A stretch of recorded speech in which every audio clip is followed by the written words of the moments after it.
Hello students, इस video में हम न्यूक्लियर फिजिक्स के बारे में बात करेंगे।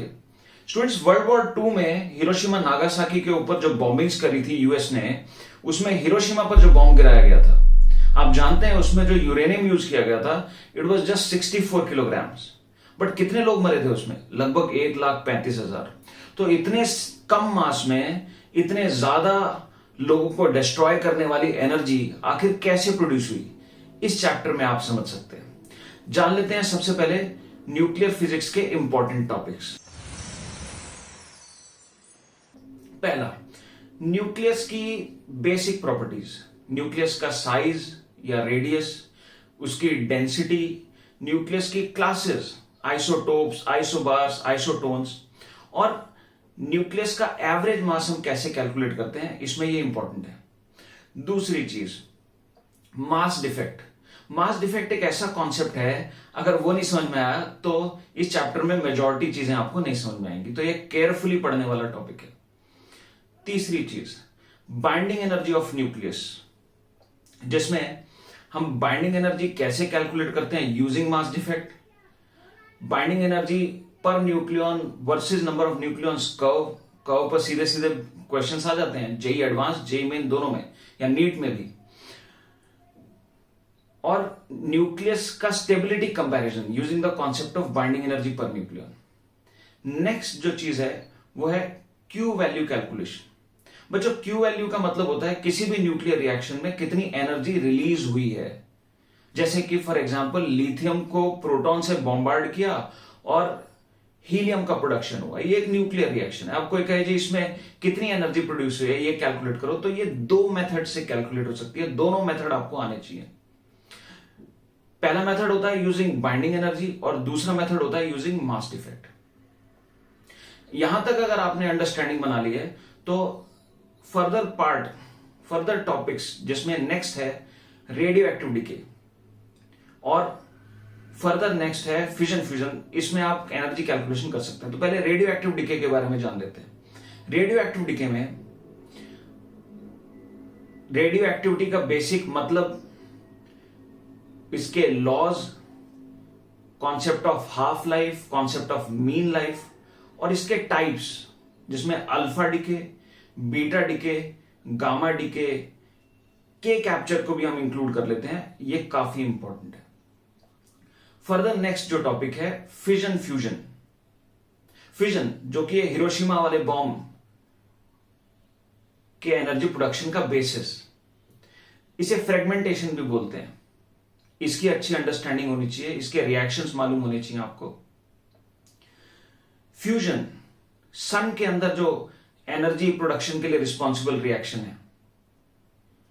फिजन और फ्यूजन को जब कंट्रोल वे में किया जाता है तो उस अरेंजमेंट को बोलते हैं रिएक्टर। तो रिएक्टर्स के डिजाइन आपको आने चाहिए फिजन फ्यूजन दोनों के केस में।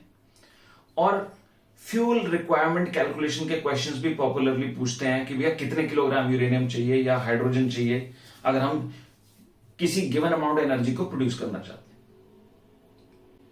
स्टूडेंट्स, नेक्स्ट जान लेते हैं हम न्यूक्लियर फिजिक्स के इजी टॉपिक्स।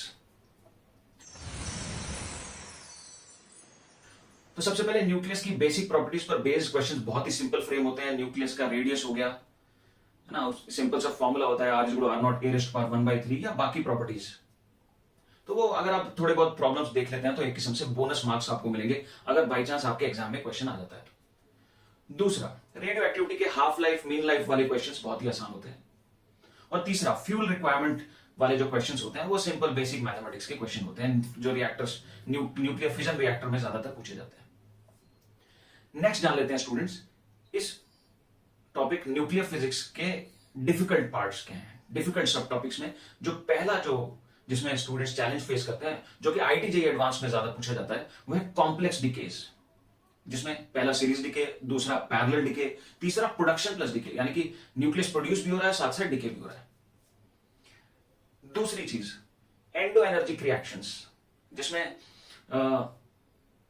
एनसीईआरटी भी इस थ्योरी को कवर नहीं करता, लेकिन क्वेश्चंस हिस्ट्री में पूछे गए हैं। दोबारा रिसेंटली अभी एक क्वेश्चन आया था जेईई एडवांस में इस पर बेस्ड। तो ये यूजुअली कम पढ़ाया जाता है, पॉपुलर उतना नहीं है, लेकिन आपको पढ़ लेना चाहिए अगर आप कोई चांस नहीं लेना चाहते तो। और तीसरा जिसमें थोड़ा केयरफुली आपको समझने की आवश्यकता रहती है वो है nuclear force and its properties.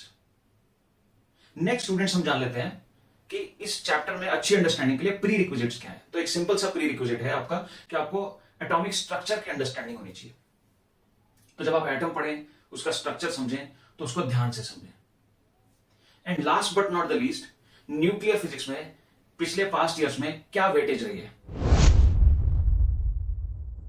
बच्चों, नीट पर्सपेक्टिव से चैप्टर न्यूक्लियर की इंपॉर्टेंस को अप्रिशिएट करने के लिए लास्ट 5 ईयर्स में नीट में इस टॉपिक की वेटेजेस जान लेते हैं।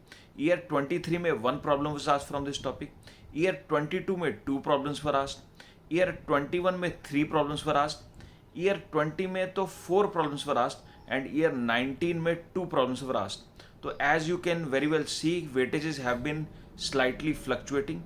ओवरऑल 5 साल में देखें तो इस टॉपिक से 12 problems have been asked which have been of moderate difficulty level। आप भी अपने एग्जाम में 2 to 3 प्रॉब्लम्स इस टॉपिक से एक्सपेक्ट कर सकते हैं। छोटा टॉपिक है, इजी टॉपिक है, लिमिटेड क्वेश्चंस हैं। मोरल ऑफ द स्टोरी है कि टॉपिक न्यूक्लियर फिजिक्स इंपॉर्टेंट है और मजा आएगा।